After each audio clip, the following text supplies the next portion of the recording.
Hello viewers, আসসালামু আলাইকুম। আশা করি সবাই ভালো আছেন, সুস্থ আছেন। আজকের ভিডিওটা খুবই ইম্পর্টেন্ট একটা ভিডিও। আমি কিছুদিন আগে অনেকগুলো ভিডিও দিয়েছি যে আরডিভি ভ্যাকসিন করার আগে কি কি ওষুধ খাওয়াতে হবে। আর আজকে আমি আমার মুরগিকে আরডিভি ভ্যাকসিন দিচ্ছি। এই যে দেখেন, আরডিভি ভ্যাকসিন আমি প্রথমে কাগজগুলো উঠে মানে ট্যাবলেটটা আপনাদের দেখানোর চেষ্টা করতেছি। এরকম সাদা ট্যাবলেট, এগুলা আপনি যে পশু হসপিটাল সেখানে পাবেন। আর এর আমার কাছ থেকে দাম নিচ্ছে 25 টাকা করে। এখন জানি না কার ওখানে কিরকম দাম। তো ভ্যাকসিন দেওয়ার নিয়ম হচ্ছে, আমি প্রথমে অল্প কিছু পানি দিয়ে সিরিঞ্জের মাধ্যমে পানিটা উঠাবো। উঠানোর পর হচ্ছে আপনার ওই ট্যাবলেটটা পুরোটা গোলায় নিব। নেওয়ার পর এখন নিয়ম হচ্ছে দুটো। একটা হচ্ছে রানে পুশ করা, আর একটা হচ্ছে খাওয়ানোর নিয়ম। যারা রানে পুশ করতে পারবেন তাদের 100% কাজ হবে, আর যারা খাওয়াই দিবেন একটু কম কাজ হবে। কিন্তু আমার মনে হয় রানে পুশ করার অনেকটা রিস্কি, আর খাওয়াই দেওয়া ভালো। তো আমি ভ্যাকসিনে দেখতেছেন পুরোটা গালায় দিছি। এখন ভ্যাকসিনের ভিতর পানি দিয়ে এরকম হালকা আলতোভাবে একটু নাড়াচাড়া করে নেবেন, যাতে পুরো ভ্যাকসিনটা একটু গলে যায়, পানির সাথে মিশে যায়। দেখেন আমি পুরোটা মানে যে ভালোভাবে গালায় নিছি, দেখেন পুরোটা লিকুইড হয়ে গেছে। এখন আমি যেহেতু পানির সাথে খাওয়াই দিব, তার জন্য আমার 2টা পানির পট, যেহেতু আমার 80টার মতন মুরগি আছে, এজন্য আমি 2টা পানির পটে মানে ভাগ করে দিব। তো আমি 1 লিটারের একটু বেশি পানি নিব, যাতে করে আপনারা এরকম মানে খাওয়াবেন যাতে আধা ঘন্টা বা 20 মিনিটের ভিতর পুরো পানিটা শেষ করে নিতে পারে। এখন আপনার এরকম করে খাওয়াতে হবে। আর যদি কেউ রানে পুশ করেন তা পুরো 5 মিলি এরকম একটা সিরিঞ্জে আপনার পুরো 5 সিসি এটা থাকে সিরিঞ্জের মানে পরিমাণটা পুরো এক এক সিসি এক এক রানে দিতে হবে। আর যদি আপনি খাওয়াই দেন তা এরকম আমার মতন 1 লিটার এরকম একটা পানির মগ নেবেন। যদি একটু বেশি মুরগি থাকে তাহলে একটু বেশি পানি নেবেন, যাতে আধা ঘন্টা বা 20 মিনিটের ভিতর খাওয়ানো যায়। আর যদি রানে পুশ করেন তার ডিম পাড়া মুরগি সাধারণত অনেকটা ডিম কমে যায়।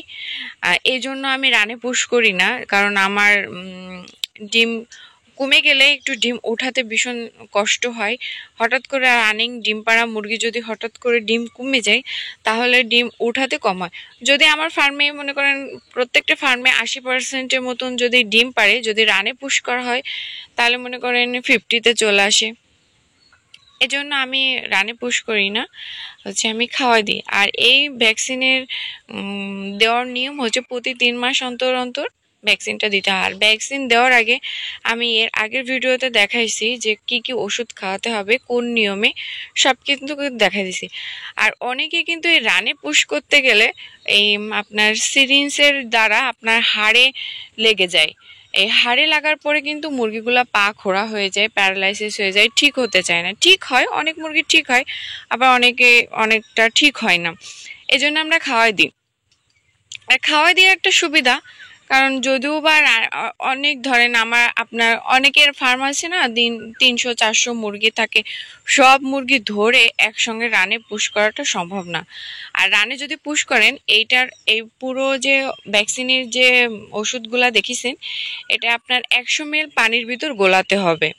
গোলায় তারপরে হচ্ছে সিরিঞ্জ দিয়ে আপনার হচ্ছে 100 মুরগি করা যাবে।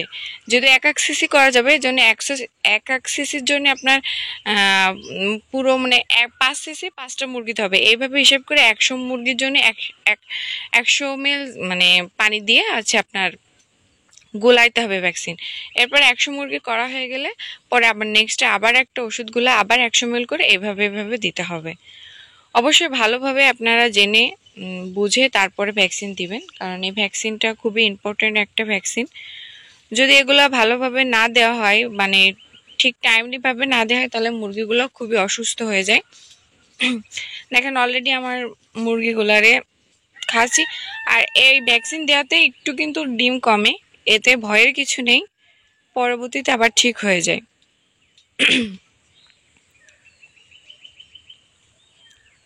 দেখেন আমার মুরগিগুলা খাচ্ছে। আর এরকম পানি দিবেন যে 20 মিনিটের ভিতর খাওয়া শেষ হয়ে যাবে। আর 20 মিনিট পরে আপনারা যদি পানি থেকেও যায় তাহলে অবশ্যই এই পানিটা ফেলাই দিবেন, দিয়ে সুন্দর করে পানির পাত্রগুলো ভালো করে ধুবেন, তারপরে সাদা পানি দিবেন, অন্য কোনো ওষুধ ব্যবহার করবেন না। আর যদি পারেন তাহলে খাবারটা আগে দিয়ে যাবেন, যাতে করে পানির প্রতি ওদের আকর্ষণটা একটু বেশি থাকে, যে খাবার শেষ হওয়ার মানে হতে পারবে না, তার ভিতর পানি খেয়ে শেষ করে পড়বে। আশা করি আপনারা বুঝতে পারছেন। আর আমার ভিডিওটা যদি ভালো লাগে তাহলে অবশ্যই একটা লাইক কমেন্ট করে যাবেন। আর ভিডিওটা শেষ করার আগে ছোট্ট একটা রিকোয়েস্ট, আপনি যদি আমার চ্যানেলে নতুন হয়ে থাকেন অবশ্যই আমার চ্যানেলটি সাবস্ক্রাইব করবেন, পাশে বেল আইকনটি ক্লিক করে দেবেন পরবর্তী ভিডিওটার জন্য। আজ এই পর্যন্ত, আল্লাহ হাফেজ।